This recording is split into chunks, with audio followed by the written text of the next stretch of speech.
ఈ అధ్యాయంలో భగవంతుడు ముఖ్యంగా తన యొక్క యోగం, ఈశ్వరీయ విభూతులు. యోగం అంటే యోగశక్తి అంటే ఏమిటి?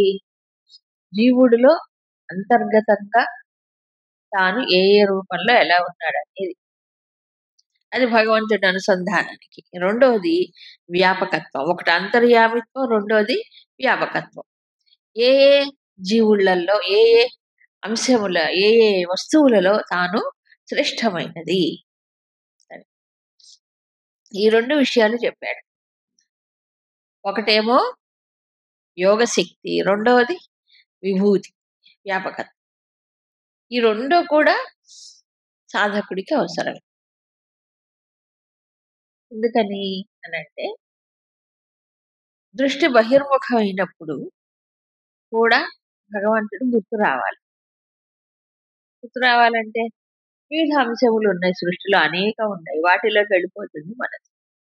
సో వాటిల్లో శ్రేష్టమైనటువంటి వాటిని కనుక తలచుకుంటే అప్పుడేమవుతుంది? దృష్టి భగవంతుడి వైపు పడుతుంది. అందుకే ఎన్నో సూచనలు ఇచ్చాడు. ఇక రెండవది లోపల తిరిగినప్పుడు తానెవరు, తన వ్యక్తిత్వం ఏమిటి, తాను దీన్ని పరిశీలించుకుంటున్నప్పుడు ఎక్కడున్నాడు ఆయన? ఇదిగో ఈ రూపంలో నేనున్నాను అంటున్నాడు. కాబట్టి అన్ని సందర్భాలలో ఎలా తలుచుకోవాలి? అర్జునుడు అడిగిన ప్రశ్న అది. కేషు కేషు చ భావేషు చింత్యోసి భగవన్మయ. ఏ ఏ భావాలతో నేను చదువుకోవాలి? అలాగే సదాపరి నిత్యము నిన్ను స్మరించుకోవాలంటే ఏమిటి? నాకు ఒక ఆధారం ఉండాలి కదా.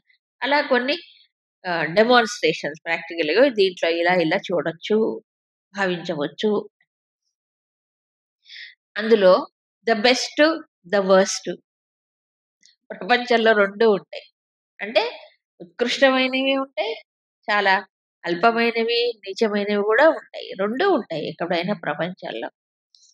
అయితే ఒకదాని యందు మనస్సు ఏమో ఆకర్షించబడుతుంది, ఒకదాని యందు మనస్సు వికర్షించబడుతుంది. అంటే వెనక్కి వచ్చేస్తే ముడుచుకుపోతుంది.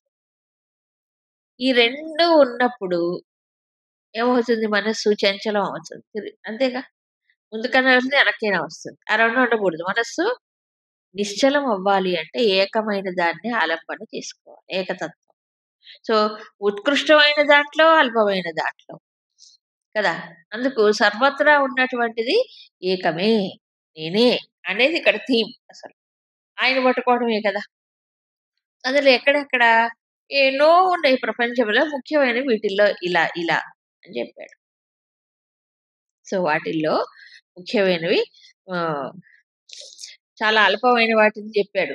ఏమిటది? ద్యూత క్రీడ. అది కూడా పాయింట్అవుట్ చేశాడు. అర్జునుడి యొక్క జీవితాన్ని బట్టి దాంట్లో వాళ్ళకి పాండవుల జీవితం టర్నింగ్ పాయింట్ ఒక రకంగా వచ్చింది. ఎదుగుదలకు కూడా అది కారణం అయింది. వాళ్ళు జీవితంలో ఓడిపోయారు కాబట్టి హాయిగా వెళ్ళి తపస్సు చేసుకున్నారు. అదొకటి. రెండు కూడా ఈ ద్యూతం గురించినటువంటి ప్రస్తావనలో మాతాజీ ఒక అంతరార్థం చెప్పేవారు. ఇందులో వీళ్ళు పాండవులు ప్రమేయం లేదు కదా నిజానికి. దీంట్లో కౌరవులే పిలిచారు, పాచికలు వేశారు, ఓడగొట్టారు, పడం పెట్టారు, అన్ని చేశారు. ఇది దుర్ద్యూతం. దుర్ద్యూతం అంటే కపటంతో ఆడింది, స్నేహంతో ఆడింది కాదు. కావాలని పిలిచారు, ఓడించారు, రాజ్యాన్ని లాక్కున్నా నాన్న గొడవ చేశారు. ఈ ప్రపంచం అంతా కూడా ఓ ద్యూత క్రీడ. ఈ ప్రపంచం అంతా కూడా ఓ ద్యూత క్రీడే. అవునా? మానవుడు దేనికోసం ప్రయత్నం చేస్తాడు? ఏదో పొందాలి, ఏదో గెలవాలని చేస్తున్నాడు. అవునా కదా? దీంట్లో ఏమవుతున్నాడు? మనిషి ఓడిపోతాడు. నిజానికి సాధకుడైన వాడు చూడండి, ఏదో ఒక రకంగా ఏదో సాధించాలనుకునే వాడికి ఏమీ అక్కర్లా. సాధకుడైన వాడికే ఓ ధర్మం, ఒక నీతి, ఒక దృష్టి, సాధన దృష్టి కలిగిన వాడికే ఏమైనా వస్తాయి. కాబట్టి అలాంటి వాళ్ళు ప్రపంచంలో చూసినప్పుడు, ప్రపంచంలో ఎప్పుడు న్యాయం, అన్యాయం, ధర్మాధర్మాలు రెండు ఉంటాయి. కాబట్టి న్యాయంగా బతకాలి, ధర్మంగా బ్రతకాలి, ఒకళ్ళ జీవితం మంచి జీవితం గడపాలనుకున్న వాడికి ఎదురు దెబ్బలు వస్తాయి సహజంగా. ఎవరు సపోర్ట్ చేయరు. అలాంటప్పుడు ఓడిపోతాడు. ఎందుకంటే కాంప్రమైజ్ అవ్వడు కాబట్టి దుర్ద్యోతం. కాబట్టి ఇదంతా ద్యోత క్రీడ రంగంలో అన్యాయం, అక్రమం చేసేవాళ్ళు ఉంటారు. దాన్ని సమర్థించే వాళ్ళే ఎక్కువ ఉంటారు. ఆ! అందుకని ఓడిపోతాడు సాధకుడు. సామాన్యమే. ఓటమి సంభవిస్తుంది. ఎప్పుడు గెలిపే రాదు. దాన్ని పెట్టుబడిగా పెట్టుకొని సాధనలో ముందుకెళ్ళాలి. అందుకని వేదాంతం నేర్పేది నువ్వు జయమే పొందుతావని చెప్పలేదు ఎక్కడా కూడా భగవద్గీతలో చూడండి. దేంట్లో అయినా జయాపజయములు సమంగా స్వీకరించమన్నాడు. 2 ఉంటాయి ప్రపంచంలో. అన్నీ పాజిటివ్ ఉండవు. నెగెటివ్ కూడా ఉంటాయి. సమత్వం అంటే అదే కదా! దాన్ని కూడా స్వీకరించి ముందుకెళ్ళటమే సాధన. అది 2 ఎప్పుడూ ఇది జరగదు. సరే ఒప్పుకోవాలి. సమంగా స్వీకరించి ఏం చేయాలి? శక్తిని లోపల నుంచి పెంచుకోవాలి తప్ప బయట ఏమి అడ్జస్ట్‌మెంట్లు చేయలేం. కాబట్టి మనం గ్రహించవలసింది ఏంటంటే జీవితంలో ఓడిపోవడం మంచిదే అయింది పాండవులు. అరణ్యవాసం మంచిదే అయింది. దాన్ని సద్వినియోగం చేసుకున్నారు. కదా! పొత్తు పెట్టుకోలే వాళ్ళతో. పొత్తు ఫెయిల్ అయిపోయింది. ప్రపంచంలో గూడా మనం దేనితో పొత్తు పెట్టుకోవాలి? భగవంతుడితో పొత్తు పెట్టుకోవాలి. అవునా కాదా? అన్యాయం వీళ్ళందరితో పొత్తు పెట్టుకొని ఒకవేళ ఏమైనా సాధించినా అది పర్మనెంట్ కాదుగా, శాశ్వతం కాదు. అందుకని అది విఫలమవడమే మంచిది ఒక రకంగా. కాబట్టి ఈ మాయాద్యూతం ఇదంతా దీంట్లో మనిషి ఏమవుతున్నాడు? ఓడిపోతాడు. పోతే పోని. దీంట్లో కాదు నేను గెలవాల్సింది. నా లక్ష్యం ఇది కాదు. అవునా కదా!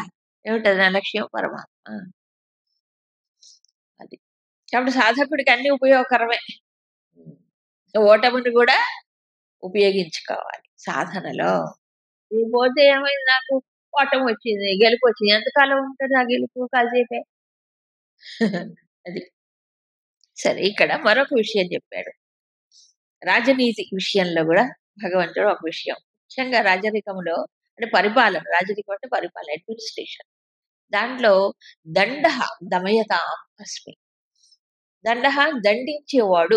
దండనాధికారము కలిగినటువంటి వాళ్ళు. వాళ్ళల్లో ఆ దండన అనేది నేను. ఇది చాలా గూఢమైన విషయం. ఏ ఇందుకు దండన అనేది లేకపోతే విశృంఖలత్వం పెరిగిపోతుంది. అంటే స్వేచ్ఛాచారాలే పెరిగిపోతాయి. స్వేచ్ఛాచారం మానవ సమాజానికి తగినది కాదు. జంతువులకైతే పర్వాలేదు. జంతువులకి, పశుపక్షాదులకి స్వేచ్ఛ. నేను కూడా స్వేచ్ఛగా ఉండాలని మానవుడు అనుకుంటే నువ్వు కూడా పశువు అయిపోతావు. అలా జీవించాలంటే ఉండొచ్చు. కానీ మనుషులకు అలా కాదు కదా! మనుషులకే ధర్మము, మనుషులకే సత్యము, మనుషులకే ఈ విలువలు, మనుషులకే జ్ఞానం కావాలి. అవునా? ఒకవేళ ఎవరైనా స్వార్థ చింతనతోనో, లేదా బలహీనతలతోనో, ఆవేశాలతోనో ఏదైనా తప్పులు, నేరాలు ఇవన్నీ చేస్తూ ఉన్నప్పుడు ఈ పరిపాలించే వాళ్ళు ఏం చేయాలి? వాళ్ళ దాని యొక్క శిక్షా స్మృతి ఉంటుంది కదా! దాన్ని అనుసరించి దండన విధించాలి. ఎక్కడైనా అంతే. ఏ సమాజంలో అయినా ఈ వ్యవస్థ సమాజం ఒక సమతుల్యంగా నడవాలి అంటే అవసరం. ఏది? శిక్షించడం, దండించడం. అవునా? అయితే దండించేటువంటి అధికారము గాని, బాధ్యత గాని అందరికీ లేదు సమాజంలో. ఉంటుందా? ఉండదు. కాకి డ్రెస్ ఏసుకోవాలి. వాడు బెత్తం పట్టుకుంటేనే పోలీస్. నేను అరెస్ట్ చేస్తున్నాను. ఎవడు పడితే వాడు అరెస్ట్ చేసి మొదలెడతారండి. అవునా? అరెస్ట్ చేయడానికి ఒక ఇది ఉండాలి వాడు. ఎర్ర టోపీ ఉండాలి. ఏవో ఉండాలి. ఇప్పుడు ఎర్ర టోపీలు ఉన్నాయా? లేవు. తీసేసారేమో. ఒకప్పుడు అనేవాడు. అలా. అందుకు దండన విధించాలంటే ఒక జడ్జి అయినా కావాలి, ఓ పోలీస్ అయినా కావాలి అరెస్ట్ చేయాలంటే. ఎవరైనా అంతే. కదా! అది ఉండాలి వాళ్ళకి. ఆ బాధ్యత, అది గుర్తింపు. అది ఉన్నవాళ్ళే చేస్తారు. మిగతా వాళ్ళు చేయరు. ఓ జడ్జి రిటైర్ అయిపోయాడు. ఇంకేం లేదు ఆయనకి పవర్. అవునా? రాజుగారు రాజ్యభ్రష్టుడయ్యాడు. ఆయనకేం పవర్ ఉండదు. దాంట్లో ఉన్నంత వరకే ఉంటుంది. దాన్ని ఏం చేయాలి అప్పుడు తాను? తన బాధ్యత ఏమిటో గుర్తించి దాన్ని సద్వినియోగం చెయ్యాలి. ఏమిటి సద్వినియోగం? ఎవరికి ఎప్పుడు ఎంత దండన విధించాలో అంత దండన విధిస్తే ఆ చేసిన తప్పుకి వాడికి పరిహారం అయిపోతుంది. మళ్ళీ అది పాపం అక్కర్లేదు. ఎందుకంటే శిక్ష పడింది కాబట్టి. ఈ దండన విధించిన వాడికి కూడా న్యాయంగా చేశాడు కాబట్టి వాడికి ఏమవుతుంది? పుణ్యం వస్తుంది. మంచి చేశాను కాబట్టి. చెయ్యకపోతే దండన చెయ్యకపోతే పాపం వస్తుంది. దండన తప్పించుకునే వాడికి ఇంకా పాపం వస్తుంది. సో మానవ వ్యక్తిత్వం ఎదగాలన్నా, వాడు బాగుపడాలన్నా దండన అవసరం కదా! ఇద్దరు కూడా బాగుపడతారు. అందుకు దండన కావాలి. అయితే దండన విధించేటప్పుడు దానికి ఏమంటారు? న్యాయబద్ధంగా చెయ్యాలి. ఒక శస్త్ర న్యాయం. అలా కాకుండా ఆవేశంతో ఇంకేమిటంటారు? ప్రతీకార భావంతో ఇతరులను హింసించడం కాదు దండన అంటే. వ్యక్తిగత సంబంధం ఉండకూడదు. అది కేవలం హితాన్ని కోరి చెయ్యాలి. హితం కోరి చెయ్యాలి. సమాజంకి హితము కావచ్చు, వ్యక్తి యొక్క హితము కావచ్చు. 2 వ్యక్తి యొక్క హితం కూడా. ఇప్పుడు కొంతమందికి తెలియదు పాపం, ఆలోచన ఉండదు సరిగ్గా. అలాంటి వాళ్ళు చేస్తారు తప్పులు.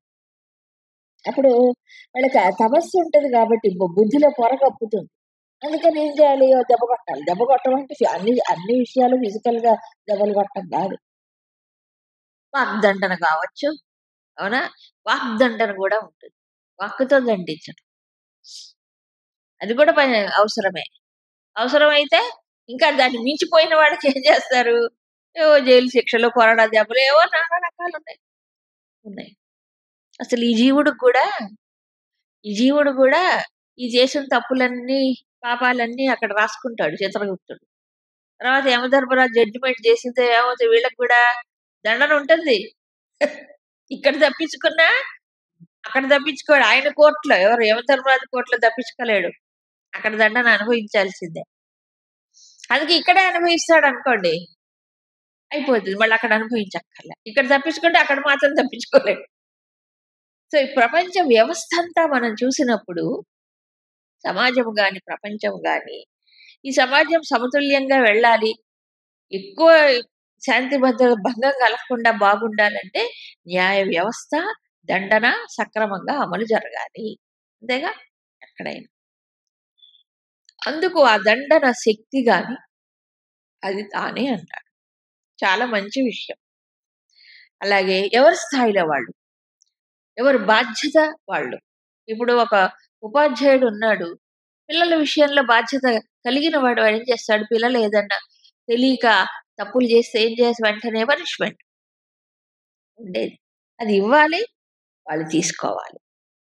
అప్పుడే బాగుపడతారు. లేకపోతే బాగుపడతారు. ఇష్టం వచ్చినట్టుగా ఉంటారు. ఇప్పుడు జరిగేది ఆ విషయంలో తల్లిదండ్రులు తప్పు చేస్తారు. తల్లిదండ్రులు తప్పు చేస్తున్నారు. సమాజం కూడా అలాగే అయిపోయింది. తల్లి తండ్రి పిల్లల మీద నిఘా పెట్టి వాళ్ళు సరిగ్గా ఉన్నారో లేదో చూసుకొని చిన్నమైన వాళ్ళకి శిక్షణ ఇవ్వకపోతే బాగుపడరు కదా! ఇప్పుడు అది తప్పైపోయింది సమాజంలో. తల్లిదండ్రులు పిల్లలు కొట్టకూడదు. ఎందుకు కొడతారండి పిల్లల్ని? ప్రేమగా అనురాగంతో ఉంటారు తల్లిదండ్రులు. ఎందుకు కొడతారు పిల్లలు? ఏ తప్పు చేస్తే ఓ దండన విధించాలి కదా! లేకపోతే ఇప్పుడు ఓ పిల్లాడు పగలగొట్టాడు, ఒకటి విసిరి కొట్టాడు. ఏయ్! అని అన్నాడు అనుకోండి చిన్న ఇది. అప్పుడు వాడు అమ్మో! ఇంకోసారి చేయకూడదని తెలుస్తుంది. లేకపోతే సరే నాయనా అంటే వాడు ఇంకోటి పగలగొడతాడు. అంతే. స్వేచ్ఛ పెరిగిపోట్లా? అందుకు దండన కుటుంబ స్థాయిలో నుంచి ఇంకా ఏమిటంటారు? ఇది సంస్థా స్థాయిలో నుంచి సమాజం ఎక్కడైనా అవసరం. ఎందుకు? సమాజం బాగుండాలి, వ్యక్తులు మంచి మార్గంలో ఉండడానికి దండన. సరే, గెలవటం. కొంతమంది ఏంటంటే ఎట్లో అట్లా గెలవాలి, ఎట్లో అట్లా లాభం సంపాదించాలి, ఎట్లో అట్లా పేరు సంపాదించుకోవాలి. ఆ? అట్లా తయారైపోయింది. దానికి ఒక పద్ధతి నియమం ఏం అక్కర్లేదు. కాబట్టి నీతి అన్నాడు అక్కడ. జిగీషతాం నీతి. గెలుపొందాలి, లాభం పొందాలి అనుకోవడంలో తప్పు లేదు. కానీ దాన్ని ఎటో అట్లా పిచ్చి పిచ్చిగా ఏదో ఒక రకంగా సాధించాలనుకుంటే అది కూడా స్వేచ్ఛాచారం. అందుకని నీతి, ఏ రంగంలో అయినా గెలవాలంటే ఒక నీతి అనేది ఉండాలి ఎక్కడైనా. తర్వాత మౌనం చేయవ గుహ్యాన మౌనం. ఇది కూడా చెప్పుకున్నాం. మౌనం అంటే ఏంటి? మాట్లాడకుండా ఉంటాం. ఒక్కొక్కసారి భగవంతుడికి చెప్పాడు కదా అన్నిటికి మాట్లాడకుండా కూర్చోకూడదు. గుహ్యానాం మౌనం. అది గుర్తుపెట్టుకోవాలి. గుహ్యానాం మౌనం అంటే ఏంటి? రహస్యాలలో మౌనం. రహస్యం అంటే ఏంటి? కొన్ని రహస్యంగా ఉంచితేనే అవి బాగుంటాయి. అన్ని బట్టబయలు చేయక్కర్లా. అవునా కాదా? ఎవరి దగ్గర రివీల్ చేయాలో వాళ్ళ దగ్గర చేయాలి. అందరికీ అన్ని చెప్పక్కర్లేదు. అంతేనా? కాబట్టి ఇప్పుడు రహస్యంగా ఏవైతే ఇప్పుడు అడ్మినిస్ట్రేషన్ ఉంది. కొన్ని ఉన్నాయి. అడ్మినిస్ట్రేషన్‌లో కొన్ని సీక్రెట్స్ ఉంటాయి. పరిపాలనలో. ఇప్పుడు పైన చెప్పినవన్నీ కూడా దానికి సంబంధించిన విషయాలు. ఏది? దండః, నీతిః ఇవన్నీ కూడా. అట్లాగే పరిపాలన వ్యవస్థలో కొన్ని ఉంటాయి. అవి కొంతమందికే తెలియాలి. అందరికీ తెలియకూడదు. తెలియకూడదు. కామన్ మ్యాన్‌కి అంత ఆలోచన శక్తి లేని వాడికి ఈ నిర్ణయాలు ఒకవేళ బయటికెళ్ళిపోయినాయి అనుకోండి అప్పుడేం జరుగుతుంది? ప్రమాదాలు వాటిల్లుతాయి. అందుకు చేయకూడదు. అలాగే కుటుంబంలో అనుకోండి. కుటుంబంలో కొన్ని ఉంటాయి కదండీ! అన్ని వీధుల్లో పడి చెప్పుకుంటారా? దండాలు వేసుకుంటారా? వేసుకోరు కదా! అవి కొన్నుంటాయి కుటుంబ పరంగా. సో, ఇలాంటివన్నీ కూడా ఏమిటి? అట్లాంటి సందర్భాలు తటస్థించినప్పుడు ఏం చేయాలి? మౌనం. రహస్యాలు ఎన్ని ఉన్నా అన్నిటికంటే మించింది. ఆ రహస్యం దాచిపెట్టాలంటే ఏం కావాలి దానికి? మౌనం ఒక్కటే మార్గం. ఏం మాట్లాడినా దానికి ఒక్కోసారి ప్రమాదం. కొన్ని విషయాల్లో మౌనం అవసరం. ఒక సామెత ఉంది తెలుగులో మౌనేన కలహం నాస్తి. ఏంటి? మౌనం వల్ల కలహం అనేది రాదు. కలహం ఎప్పుడు మాట మాట పెరిగితే కలహం. అవునా? సో, మౌనంగా ఉంటే కలహం కూడా రాదు. అబద్ధాలు చెప్పాల్సిన పని లేదు మౌనంగా ఉంటే. అవునా? చాలా చాలా ఇవున్నాయి. ఇక ఆధ్యాత్మికంగా చూసినప్పుడు అన్నిటికంటే రహస్యమైనది బుద్ధితో ఆలోచిస్తే కూడా అందనిది. మనోవాచామగోచరం అన్నాడు కదా! మనస్సుకి, బుద్ధికి, వాక్కుకి అందనటువంటిది ఎవరు? పరమాత్మ. అన్నిటికంటే గుహ్యం. ఎంతమంది మహాత్ములు ఎన్ని సంవత్సరాలుగా ఏం చెప్పినా కూడా అది అంతంగా అందదు. అన్నిటికంటే రహస్యం. అందుకే రాజవిద్య రాజగుహ్యం అన్నారు. ఈ రహస్యమైన లోతైన గూఢమైన తత్వాన్ని తెలుసుకోవాలంటే ఏం చేయాలి? మౌనం. మౌనమే దానికి మార్గం. మాట ద్వారా అర్థం చేసుకోలేరు. ఎవరిని? నిగూఢమైన తత్వం. మహాత్ములు చెప్పేది అదే గదా! మాట మనస్సు మౌనం. ఏం వహించాలి ఇప్పుడు? ఎవరు మౌనం వహించాలి? మాటతో మౌనం గాదు. మనస్సుతో మౌనం. ఇక్కడ లోపలికెళ్తే. సో, నిగూఢమైనటువంటి పరమాత్మ తత్వం తెలుసుకోవాలంటే ఏం జేయాలి? మౌనం. మౌనం అంటే ఏం మౌనం? మనస్సు యొక్క గుడగుడ బడబడ. అది చూడండి మెలకువగా ఉన్నంత సేపు ఏం చేస్తుందది? మాట్లాడుతూనే ఉంటుంది. కాబట్టి మనస్సు సంకల్పం జేసినా, మనస్సు ఆలోచన జేసినా విషయం గురించే ఆలోచిస్తుంది. భగవంతుడి గురించి ఏం ఆలోచిస్తుంది? అందుకు ఇవన్నీ తగ్గించుకోవాలి. ఏది? విషయ చింతన. విషయాలకు సంబంధించిన ఆలోచన. హ్మ్. 6వ అధ్యాయంలో ఒక మాట చెప్తాడు. ప్రయత్నపూర్వకంగా సంకల్పాలన్నీ త్యజించి శనైః ఉపరమేతు బుద్ధ్యాదృతి గృహీతయ ఆత్మసంస్థం మనఃకృత్వా నకించిదపి చింతయి. ఆత్మచింతనలో చేసినప్పుడు మనస్సుని తీసుకెళ్ళి పెట్టి తర్వాత ఏం చేయాలి? ఇంకేం మాట్లాడొద్దు. ఒక్క చిన్న సంకల్పం వచ్చినా మనసు ఏమైపోయింది అప్పుడు? బయటికెళ్ళిపోయింది. సో, పరమాత్మని ఎలా అర్థం చేసుకోవాలి? శబ్దం నుంచి నిశ్శబ్దానికెళ్ళాలి. మౌనం. భగవాన్ ఎప్పుడో ఒక మాట చెప్పేవారట. చుమ్మా ఇరు. తమిళ్‌లో చుమ్మా ఇరు అంటే మాట్లాడకు. ఇంకోళ్ళకి చెప్పటం కాదు. తనకి చెప్పుకోవాలి. ఎవరికి? మనసుకు. Shut up your mouth. మనసుకి చెప్పుకోవాలి. మాట్లాడకు. మనసు గొణుగుతుంది, సణుగుతుంది. అవునా? ఏదేదో దానికి ఏమి తోచకపోతే ఏమేనో ఎక్కడేటో వెళ్ళిపోతాం. అవునా? అందుకు ఇలా తిరిగి, తిరిగి, తిరిగి జన్మలు, జన్మలు, జన్మలు ఎనర్జీ అంతా వేస్ట్ అయిపోవట్లా మనిషికి. అందుకని ఈ మౌనం అనేటువంటిది చాలా విలువైనది. మౌనం శక్తివంతమైనది. మాట కంటే మౌనానికి శక్తి ఎక్కువ. మాట్లాడటం ఈజీ, మౌనం వహించటం కష్టం. అవునా కాదా? ఇంద్రియాలు పరిగెత్తడం ఈజీ, ఇంద్రియాలు వెనక్కి తీసుకోవడం కష్టం. అందుకని మౌనం అన్ని రహస్యముల్లో మౌనం. ఇది భౌతికముగా బాహ్య ప్రపంచంలో కావచ్చు, ఆంతరంగికంగా కూడా. సరే, జ్ఞానవంతుల్లో ఉండేటువంటి జ్ఞానము తాను. ఎందుకు జ్ఞానం అన్నాడు? బుద్ధిలో ప్రకాశం భగవంతుడు. ఆ ప్రకాశం వల్ల జ్ఞానాన్ని మనం పొందుతున్నాం. ఇవన్నీ చెప్పి ఇక సర్వ ప్రాణులకు బీజం. అందరి ప్రాణులకి నేనే బీజం. అందరు ప్రాణులు అంటే ఎవరు? ఇక్కడ ప్రాణులే కాదు, చరాచరం, చరాచర ప్రపంచం ఏదైతే ఉందో, నేను లేకుండా, బీజ రూపంగా నేను లేకుండా ఇక్కడ దేనికి ఉనికి లేదు. అదే చెప్పారు. చరాచరం భూతం. ఏమిటి బీజం? బీజం అంటే బీజం అంటే ఏం లేదు, ఒకానొక స్థితి, అవ్యక్త స్థితి. అవ్యక్త స్థితిలో ఉన్నప్పుడు ఏది కూడా బయటికి వ్యక్తము కాదు. అందుకే అవ్యక్తం అన్నాడు. అంటే ఇప్పుడు మనం ఈ ఎక్విప్మెంట్ అంతా వాడుకుంటున్నాం. ఏది? లైటు, మైకు, ఫ్యాన్లు అన్ని వాడుకుంటున్నప్పుడు ఇవి పనిచేస్తున్నాయి. ఈ పని చేసేటప్పుడు కరెంట్ ఉందండి, విద్యుత్ అని చెప్పుకుంటున్నాం. ఇది ఆఫ్ చేస్తే లేదు. ఆఫ్ చేస్తే కరెంట్ ఏమైపోయింది? అప్పుడు పోయిందా? ఏమైంది? ఉంది, వ్యక్తం అవ్వట్లే, కానీ ఉంది శక్తి. శక్తి ఉన్నది కానీ వ్యక్తం కానప్పుడు దాన్ని ఏమంటాం? అవ్యక్తం అంటాం. అలాగే మనం రోజు నిద్రపోతాం.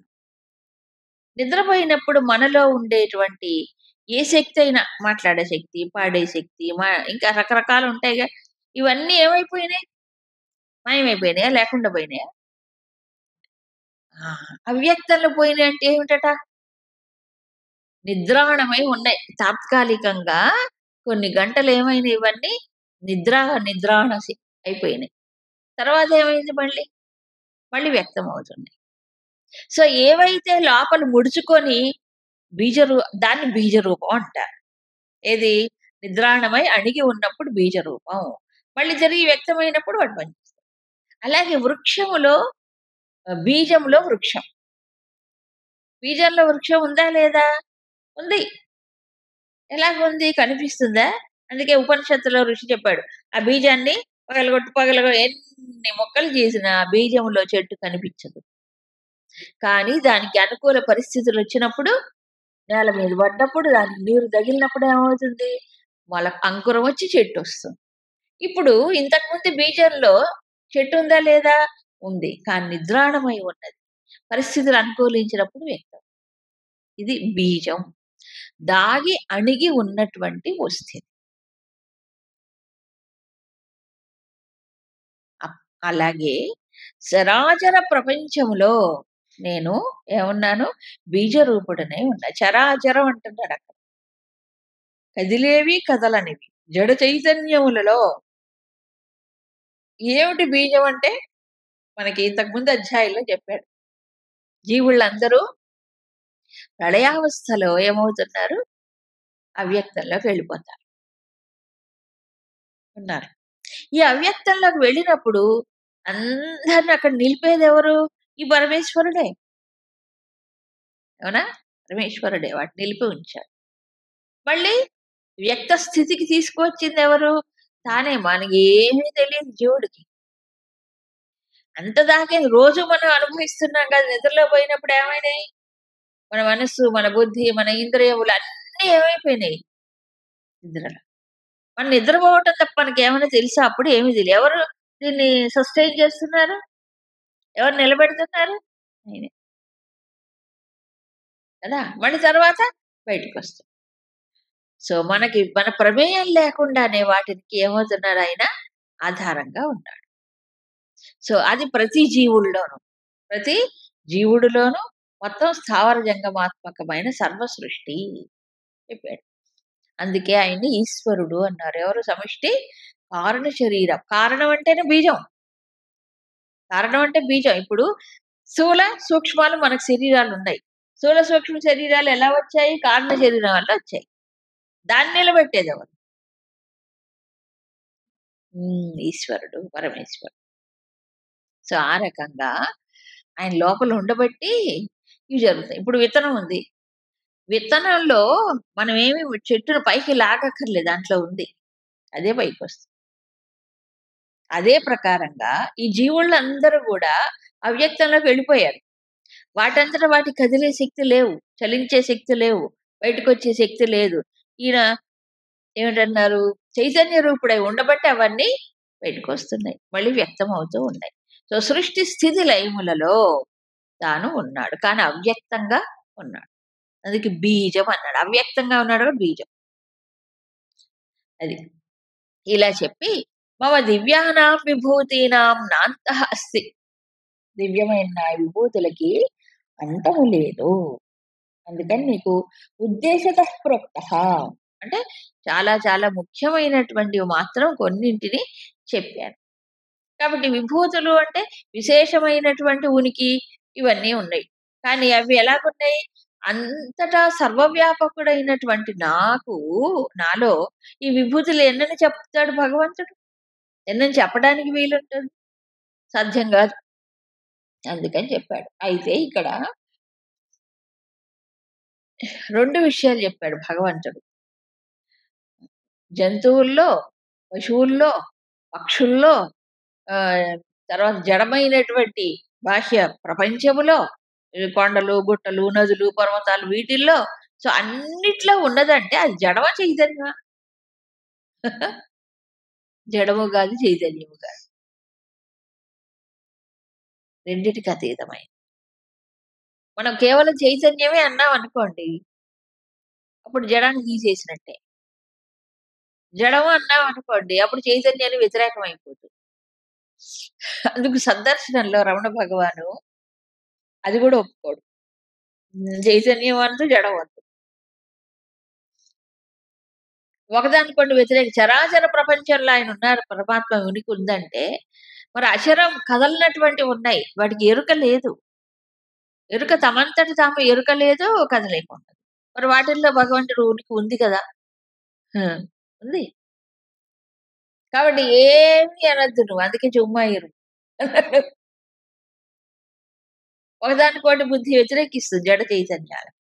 మనకంటే మానవుడు బుద్ధి విశ్లేషణ చేసి చూస్తుంది. అవునా? కాబట్టి ఏకత్వాన్ని చూడాలి అనంటే ఈ బుద్ధి విశ్లేషణ ఆగిపోవాలి. అయిపోవద్దు? బుద్ధి విశ్లేషణ ఆగిపోతేనే అది అందుకుంటుంది. విశ్లేషిస్తున్నంత సేపు వేరు చేసి చూస్తుంది. అయితే కావాలి. ఎక్కడి వరకు కావాలి విశ్లేషణ? నిత్యానిత్య వివేకం, ఆత్మానాత్మవివేకం చేసే వరకు కావాల్సిందే. అంతవరకు ఎక్సర్సైజ్ ఇదంతా. ఆత్మానాత్మ వివేకం. కానీ ఏకత్వాన్ని ధారణ చేయాలంటే పరమాత్మకు ఉనికిని సర్వత్రా గుర్తించాలంటే అప్పుడు వేరు చేసి చూడకూడదు. మరి ఏమవ్వాలి? అన్నిటిని కలుపుకొని చూడాలి. అది యోగం. అందుకే ఈ అధ్యాయంలో అంతకుముందు ఏం చెప్పాడు? తత్వతః యః వేత్తి. నా విభూతులు యోగాన్ని ఎవరైతే తత్వతః తెలుసుకుంటారో వాళ్ళకి ఏ యోగం సిద్ధిస్తుంది? అవికంపన యోగేన చుచ్యతే. చెప్పలే? అవికంపన యోగంలో ఉంటారు. అవికంపనం అంటే వికంపన లేకపోవడం. అసలు కంపనమే లేదు. నిశ్చలం. నిశ్చలం. సో, నిశ్చలంలో ఎప్పుడుంటాడు? ఈ రెండిటిని గుర్తించినప్పుడు. లోపల, బయట సర్వత్రా. ఆ ఏకత్వాన్ని గుర్తించినప్పుడు ఏమవుతుంది చెప్పండి? అప్పుడు ఎటు చూసినా అదే. ఒకటే. ఆ ఏకత్వంలో చలనం ఉండదు, సంచలనం. అందుకని లోపల బయట ఉన్నది ఒకటే. చరాచరముల్లో ఉన్నది ఒకటే. సర్వ ప్రాణుల్లో. అందుకు భగవంతుడు కొన్ని విభూతులు చెప్పి, ఇక తర్వాత మిగతావన్నీ నీవు కొంత ఊహించుకొని, కొంత ఇంకా విస్తరించుకొని తెలుసుకోవాలి. తెలుసుకోవడం కాదు ఇక్కడ చూడడం. సో, అవ్యక్తమైనటువంటి పరమాత్మను వ్యక్తమైన రూపాల్లో గ్రహించడానికి ముందు విశేషమైన వాటిల్లో చూపించి, కొన్ని ఏ విశేషము లేని వాటిల్లో కూడా చూపించాడు భగవంతుడు. అన్నిట్లో విశేషాలు ఉండవు కదా. అన్నిట్లో విశేషాలు ఉండవు. కొన్ని మాత్రం విశేషంగా కనిపిస్తాయి. ముందు విశేషమైన వాటిల్లో చూడగలగాలి. తర్వాత సామాన్యమైన వాటిల్లో కూడా చూడగలగాలి. అల్పమైన వాటిల్లో కూడా చూడగలగాలి. ఇప్పుడు శ్రీరామకృష్ణులు ఆ అమ్మని జగన్మాతను ఉపాసన చేశారు. ముందు విగ్రహాన్ని చేసుకొని అన్ని ఉపాసన చేసి చేసి చేసి నిరంతర భావనలో ఆయనకి భావ సమాధి స్థితులు కలిగి, ఆ తర్వాత నిర్వికల్ప సమాధి కూడా ఆయనకి తోతాపురి మహాశయుడు భైరవి మాత ఎవరో ఇచ్చారు. సర్వత్రా ఆ జగన్మాత యొక్క ఉనికిని దర్శించినటువంటి వాడి యొక్క స్థితి ఎలా ఉంటుందో శ్రీరామకృష్ణుడి లైఫ్ లో మనకి స్పష్టంగా కొన్ని కనిపిస్తాయి. ఇప్పుడు పూజ అంటే దేవుడికి ఏ నైవేద్యం పెడతాం అంటే దేవుడు అక్కడే ఉన్నాడు, అక్కడే పెట్టాలి, అంతే కదా ఉద్దేశం. ఇక్కడ కూడా ఉన్నాడుగా, ఎక్కడ వైశ్వానుడు ఉన్నాడు, తర్వాత చెప్తాడు. ఆయన నైవేద్యం ఏం చేశాడు, అమ్మవారికి పెట్టేవాళ్ళు అనేది తిన్నాడు. అంటే ఎంతగా తాదాత్మ్యం వచ్చిందంటే ఆ దేవి యొక్క ఉనికిని తనలో భావించుకున్నాడు ఆయన. అక్కడ ఇక్కడ తేడాలు లేవు దాంట్లో. అంతేకాదు పీక్ స్టేట్కి వెళ్ళిపోయింది ఆయనకి. ఆ జగన్మాత ఉనికిని ఎక్కడ చూడగలిగాడు? అత్యంత నీచమైనటువంటి పని చేసేటువంటి ఒక వేశ్య స్త్రీలో కూడా చూడగలిగాడు. ఆయనకి పెద్ద పరీక్ష పెట్టారు ఒకసారి. పరీక్ష అంటే పరీక్ష కాదు, ఈ లౌకిక జీవనం గడిపేవాడికి లౌకిక దృష్టే. ఆయన స్థితి అర్థమై చావలే. ఈయన ఎక్కడ వైరాగ్యంలో ఎప్పుడు ఈ ప్రాపంచిక పట్టకుండా ఆ దేవి ఇదిలో ఉంటే ఆయనకి పెళ్లి చేయాలనుకున్నారు. సంసారం చేయాలా ఇంకా ఇలా ఉంటే ఎట్లాగని. అందుకే ఆయన దృష్టిని మార్చాలనుకున్నారు. వైరాగ్యం పోవాలి, రాగం రావాలి, ఇదే కదా మానవులకి కావాల్సింది. అందుకని ఆయన దృష్టిని మార్చడానికి చాలా తప్పు పని కూడా చేశారు. తప్పు పని అంటే వేసే వాడకి ఆయనకు తెలియదు పాపం. బండిలో కూర్చోబెట్టి తీసుకెళ్ళిపోయి లోపల తీసుకెళ్ళిపోయారు. ఇక వాళ్ళ చేష్టలు ఎలాగుంటాయి, వేసుకెళ్ళి చేష్టలు ఆయన చేస్తుంటే ఆయనకి అసలు ఇంత కూడా చలనం లేదు. అది కదండి పరిశుద్ధత అంటే, అవునా కదా. పైగా ఆమె అక్కడ ఉంటే శ్రీరామకృష్ణులు జగజ్జనని లాగా చూసి దండం పెట్టేటాయి. విశ్వస్వరం అయినా పడ్డాడు, తర్వాత పెళ్ళయింది. అలా కాదు. సో అంత నికృష్టమైన జీవితం గడిపేటువంటి ఆమెలో కూడా ఎవరిని దర్శించాడు ఆయన? అబ్బో అంతకంటే ఇంకేముంటుంది చెప్పండి. అక్కడ నికృష్టమైన వ్యక్తిని చూడలేదు, ఆలోచనలు చూడలేదు, అంటలేదు అసలు ఆయనకి, అంటనే లేదు. అవునా? ఎలా చూడగలిగాడు కదా. ఇప్పుడు ఈ విచక్షణ వివేకం ఎప్పుడు ఇంకా భౌతిక స్థాయిలో ఉన్నవాడికి ఇది కావాలి. ఆయన ఏకత్వాన్నే చూస్తున్నాడు, జగన్నే చూస్తున్నాడు. అప్పుడు ఏముంటది? అది ప్యూరిటీ. అవునా? అది అందుకు నిజానికి చరాచర జగత్తులో మీరు శాక్తే చదవండి, దేవి భాగవతం చదవండి, అక్కడ అంతటా ఉన్నదని చెప్పారు. ఒక స్త్రీ అంటే ఒక రూపం అని చెప్పలేదు, బాగా అర్థం చేసుకుంటే.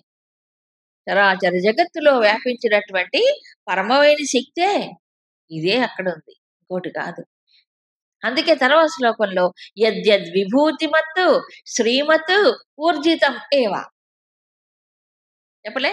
ఏదైతే గొప్ప అదేంటి ఏమన్నారు, విభూతిమత్.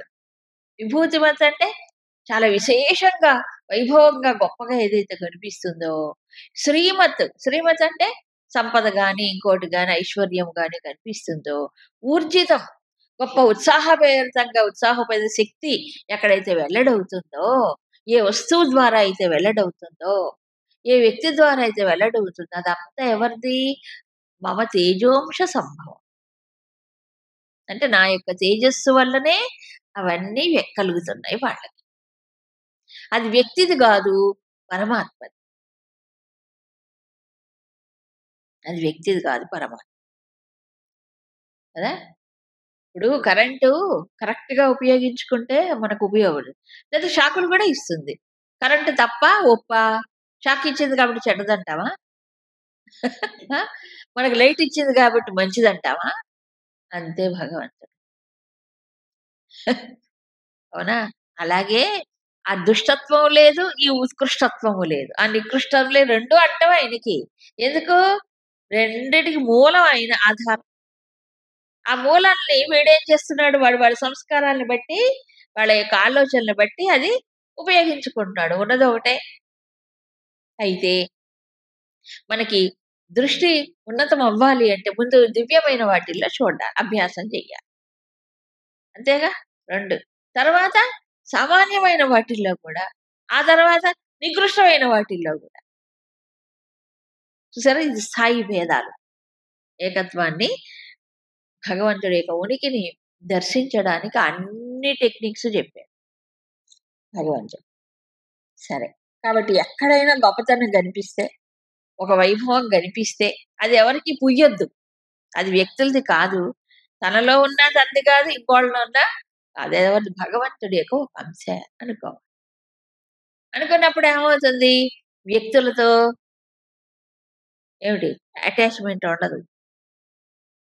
ఇప్పుడు ఏమవుతుందంటే సమాజంలో ఎక్కడైనా ఈ అజ్ఞానం వల్ల వ్యక్తిగతమైనటువంటి రిలేషన్స్, వ్యక్తిగతమైన అభిమానాలు, వ్యక్తిగతమైన గొప్పలు ఇవే ఎక్కువైపోయినాయి. అసలు భగవంతుడు మాయమైపోతున్నాడు. ప్రతి చోట. ప్రతి చోట అంతే. అక్కడ గొప్పగా నువ్వు పరిగెత్తుకుంటూ పోయి అక్కడే స్పెషల్ ఉందని అది ఎక్కడ పోయినా భగవంతుడిదే. అవునా? ఈ పరుగులు వేటలన్నీ ఆగిపోతాయి. ఎక్కడ ఏది విశేషమైన, ఐశ్వర్యమైన, సంపదైన ఐశ్వర్యం సంపద కూడా అంటుంది. ఎందుకు? ఈ మొత్తం ఎవరి సంపద? కస్యస్మిన్ ధనం ఈశావాస్యలో చెప్పాడు. ఎవరి ధనం ఇదంతా? మీ తాతదా? మా తాతదా? ఆ! ఎవరు? పరమాత్మదే ఈ మొత్తం ఐశ్వర్యం. ఈశ్వరీయ శక్తి. కదా!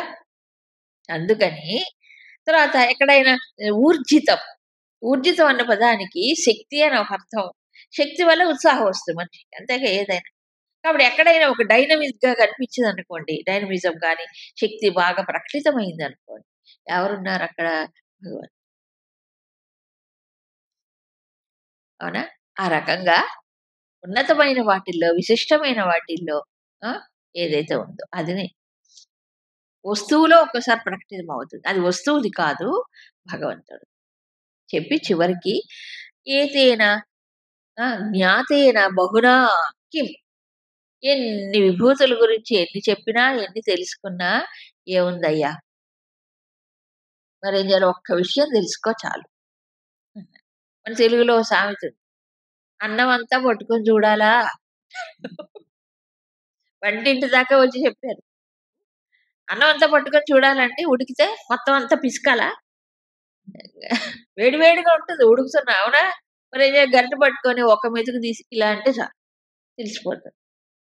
అట్లాగే నా విభూతులు అనంతంగా ఉంటే, అనంతంగా నేను చెప్పలేను, నువ్వు వినలేవు. తెలుసుకొని మాత్రం ఏం ప్రయోజనం? ఎన్ని విన్నా ఒకటేగా. ఇందాకే చెప్పాడు. అవునా? అందుకని ఇంకో విషయం చెప్తున్నాడు. ఇందాకేమో ఎక్కడెక్కడైతే ఐశ్వర్యము, వైభవము, సంపద, ఉత్సాహము, ఆ! విశేషం కనిపించిందో అదంతా నాదే అని ఒక విషయం చెప్పాడు. ఇప్పుడు దానికంటే మించింది చెప్తున్నాడు. ఏమంటది? ఇదం కృత్స్నం జగత్తు. ఏ విశేషాలు, విభూతులు ఏం కాదు. ఈ మొత్తం జగత్తు యావత్తు కూడా, బ్రహ్మాండం యావత్తుని కూడా నా యొక్క ఒక అంశలో ధరిస్తున్నా. ఇప్పుడు విభూతులు కూడా లేవు. మొత్తం బ్రహ్మాండం అంటే అన్నీను. ఏ భేదాలు లేవు. సో, బ్రహ్మాండం యావత్తు ఆయనలో ఒక అంశగా ఉంటే, మరి ఆయనెవరు? ఎంతటి వాడు? ఆ! ఎంతటి వాడు? ఒక్క అంశ అంటే ఆయన ఇంకా మూడింతలు ఉన్నాడు తెలియకుండా. అవ్యక్త రూపంలో బుద్ధికి అందరి వాడు. వ్యక్త రూపాలే ఇన్నుంటే వ్యక్తమైన జగత్తు ఆయనలో ఒక చిన్న అంశ అయితే ఆయన అనంతుడు. బుద్ధికి అందరి వాడు. ఓ జగత్తుకి అందుకే జగదాధారుడు. మొత్తం జగత్తుకి అన్నప్పుడు అన్ని దాంట్లోకి వస్తాయి. అన్ని లోకాలు, అన్ని ప్రాణులు, సమస్తము, అన్ని గుణాలు అన్నిటికీ ఆధారం. సో ఇంకేం కావాలి అంతకంటే? సో జగదాధారుడు సర్వాధార స్వరూపం అని భగవంతుడు ఈ అధ్యాయంలో విభూతి యోగాన్ని పూర్తి చేసి ఇంకా విశ్వరూప సందర్శనం అని యోగం అనే తర్వాత వస్తుంది. ఇప్పుడు ఇదంతా విన్న తర్వాత అర్జునుడికి ఓ ప్రశ్న తల ఎత్తింది లోపల. ఇక్కడ అర్జునుడు అడిగితేనే చెప్తున్నాడు. 10వ అధ్యాయంలో కూడా అర్జునుడు అడిగాడు, అవునా, ఎలా నిన్ను పరిచింతన చెయ్యాలి అడిగినప్పుడు విభూతులు చెప్పాడు. సో ఇక్కడ అర్జునుడిలో ప్రతిస్పందన పెరిగింది. చెప్పిన దాన్ని చక్కగా గ్రహించుకుంటూ ఉన్నాడు. ఇంకా విశేషమైనటువంటి ఒక ఏదో అనుభవం కావాలని కోరుకుంటూ ప్రశ్నించాడు. చూడండి.